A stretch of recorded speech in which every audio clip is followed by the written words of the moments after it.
Hey guys, it's George. And I'm Jen. And we're back again.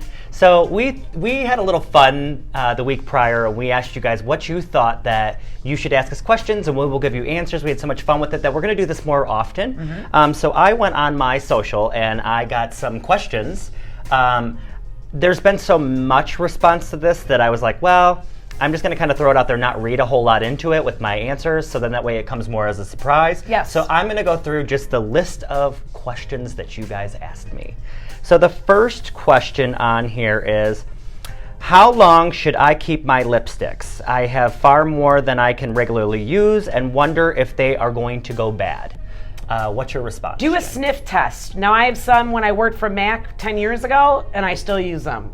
So my thing is the truth of the matter is, you should probably get rid of them. if it's like a year old, should probably go. Okay, the smell is not going to tell you if it's good or bad, because there are preservatives in it. However, when you open up a package of something, there's a little bitty open container on the bottom. Yeah. If you can kind of remember when you opened it, it's gonna, 12 months if it says 12 months, 6 months if it says 6 months. I try not to risk it. I don't want to put that on my skin. Yeah, I still use it. I literally will open it and go like this. I'm like, well, it doesn't smell like old school rouge, so I'm going to put it on. So you're good? Yeah, I don't care. I don't care. I don't know I've if I trust it. never had a cold sore. I don't know if wood. I trust it. I've had a cold sore, so the struggle is real. Yes, it is. I'm not trying to go through that ever again. Okay, let's see here. We did the best and the worst of the Oscars, so that was answered from Jen White. Thank you for sending in your question. You kind of beat us to the punch. Yes. Let's see. Here's one that's off top and not about beauty. It says, how to put the toilet paper on the roll. Top or bottom? Top. It's got to go over. It's got to go over. It just looks neater. Okay, but toilet paper should roll at you and not away from you. Yes, it's not trying to it's not trying to run away. So you go over and you rip, and it just looks neater. Over.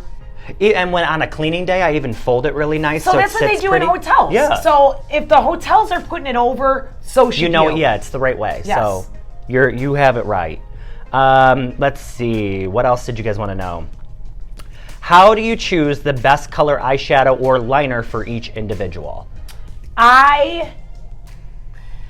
So you can go by the color wheel if you're not that savvy. Then I try to just kind of, I will always do the opposite color of the eye. So I have pink green. On today. Yeah, you have with green, blue eyes. Yeah. So I try to, I know that what will enhance my eye color, but a lot of times, there's no rule. Yeah, there's no rule. But here's the thing, I always try to say, brown eyes, there's no complementary color in the color wheel, so you can do anything. Yes.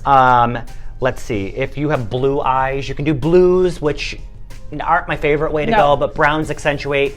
Actually, corals and oranges make blue pop out. Yeah, you're always trying to go with the opposite color to make the eye actually stand out. And if I'm going subtle on the eye, then I try to bring a color on the lip or the cheek that's going to make it pop the eye out. Yes, I agree with that. I'm pretty much like that. Or even I'll do pop a color with an eyeliner. Let's have a little fun with something in the waterline. Although the best trick I've ever learned that anybody can use, take a little bit of a light pale gray, not a blue, a gray, and put it up under your tight line. It fills your lashes in, but then it bounces down on the eye, makes the eye look brighter, and then it also makes the white of the eye look whiter. Ooh. So that's one of my favorite tricks. Nice tip. You're welcome. Without even having to come to the store and see us. You are welcome. So thank you, Cindy, for that question. Let's see. Here's a good one. From Brittany, how bold, high pigmented color shadows can actually look good on fair skin? I see a cool color and I try it and I look like Mimi from Drew Carey. So I just stick with browns and olive greens, earthy colors. It's very boring. So I don't think it has to be boring. Brittany, step out of your comfort zone. Just own it. Put it on and wear it, but don't put it all the way up to the eyebrow. Yeah, you don't want to have to call the fire department. No, just get it nice. Smoke the eye, girl, but you don't want to call the fire department. Don't blow it out. Yeah. Just leave it nice, subtle, blended shadow, and just own it. I think wear that and own it. I think one of the best rules of thumb here is 3 colors if you're not a pro. You're going to put your darkest color on your lid. You're going to blend it out in your crease. with a softer tone.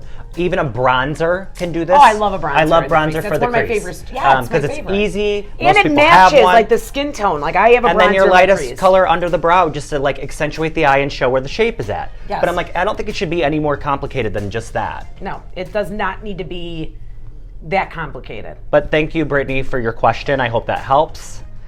We go way back to high school. Well, Brittany, I love it. Wear that color proudly.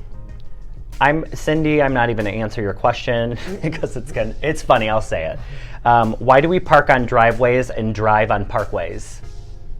That's a good question. It is interesting. Yes, it is. I don't know, we're asked backwards because we like to make up our own rules in Yes. America.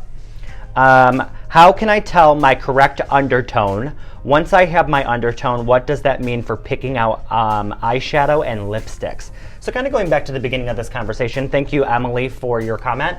Going back to the beginning of this, I mean, you kind of have to, it has to complement you as the individual. Obviously, if you're sitting in our chair and you're getting a consultation, we're going to go off of your tones, not my tones. Yeah. They've always said this, you remember that whole like, look at your veins. Yeah. But here's the thing, we all bleed the same color and we all pretty much have the same color veins. So I don't know if that's true to tone. No, because, well, so now it used to be like just pink and yellow, but I'm peach. But there are neutrals too. Yes, I'm more of a neutral peach, but I tend to go more yellow. But truly there are only 3 undertones. There's rosy, there's neutral, and there's yellow. Yes. So you kind of have to fit into those 3 categories, and that's not made up, that's by the book. However, I feel like you kind of just have to go after what you see in the mirror because people change. And plus, you have to put on something that you like on yourself. Like, I don't like reds on me. Like, I don't love a red lip, even though people compliment me on it. I don't love it. But it could be beautiful. Yeah. I don't love it. So you have to play with everything, try things on, see what makes you will know when you put something on. Yeah, if you put a red and you're lipstick like, on. I love it. I feel beautiful in this. Then it means it's a good fit. Yeah, it doesn't matter if it's like an orange if you wear base a or red blue lip base. and you don't love it, there's two streets there. If you put a red lip on, you either love it or you hate it. Yeah, and I if hate you it. hate it, you will never wear it. No, I don't love it. You'll never learn to love it. That's No. just how reds work. Yeah, it's like anything with a bold lip. I just always feel like I love a hot pink, but a red, no go. Okay, so I have some really good questions from Nicole. Nicole says, what do you recommend for eyelids that are not as young and smooth as they once were? I rarely wear eyeshadow anymore because I feel like they only highlight my older looking eyes. I have a theory. Okay, go for it. So when you paint your walls, you do not put a matte paint on the wall because it shows texture. Light bounces off of anything reflective. So if you are using something on your eye, I like to use something that has a satin finish because it does bounce the light. Nothing too sparkly. But I don't like it on my crease. No because sparkle. Crease looks very textured then with. Yes. So there is a fine line there. But on the lid, anything with a sheen, even a little sparkle is pretty on the lid. But not glitter. No. So then on the crease, I do like to keep a satin finish on the crease, not a full matte, but something that's something reflective that's gonna bounce that light off of it. Make the lid look a little younger. Also, a good primer helps. Always. A good eyeshadow primer really helps smooth the lid down before you're applying your eyeshadow. So I think all just kind of great ideas. So we actually have another question from Nicole, and it says, what do you suggest for a quick fix for puffy dark circles under the eye? If you could see me, you would understand this is the struggle bus I jump on every single day. So my thing first off and foremost that we have to say, makeup covers a lot. If you have puffy or dark colored eyes, I'm sorry if it's hereditary. There ain't a thing we can do. No. However, good concealer.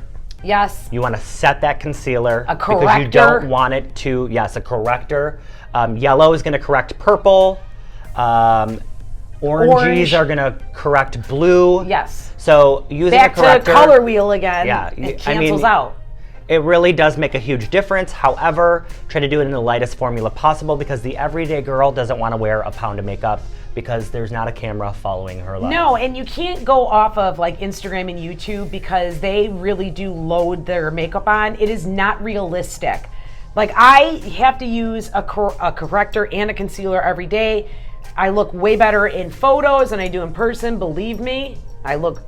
It's a lot of makeup on there, but I'm very dark and it just gets better with age. So I'm gonna go and take our last question, and this is from an old friend of ours, Lisa, and she says, "Do you take out ribs to make your waist smaller?" How do you feel about that? If that's true, then I would love to do it because, again, with age, I'm starting to become very SpongeBob-y. Yeah. Like where it's just I'm a shape. If you're corseting. But I have I'm tucked. I mean, this is a belt, so it's always about placement, even with clothing. Cinch a little. Cinch. Give yourself a shape. Create a shape. I don't think you need to remove ribs to that extent. Wear a waist trainer. A waist trainer. A good a corseted girdle. belt. I haven't left the girdle, or I haven't left the house without a girdle on in like 15 years. I will wear a waist trainer because I like to create that shape. The shape. But I mean, if a wide belt will always cinch you in, it just gives the illusion. The beauty of today's day is curvy is in. So stop worrying about being large with big butts, because big butts are now a trend and people are paying for them. Yeah, I was born with mine. But here's a good thing. So no matter what you look like in clothes, you can always fake a shape in clothing. Once you take your clothes off, there is no one going to kick you out for looking the way you do. So remember that. Remember to just love the body you're in, because whoever is seeing that body is a lucky son of a bitch. It's all about body positivity. Yeah, you gotta be confident in it. If he doesn't love you when your face looks like a road map, tell him to hit the road. Sorry. Tell him to get in a car and drive that map out of there. So that's it for us today. Make sure you go to our YouTube page, like and subscribe. Also, you can follow our hashtags at The Beauty Files. Yep. And we'll be back with you for another edition of The Beauty Files next week. So we'll talk to you soon. Bye, guys. Have a great week.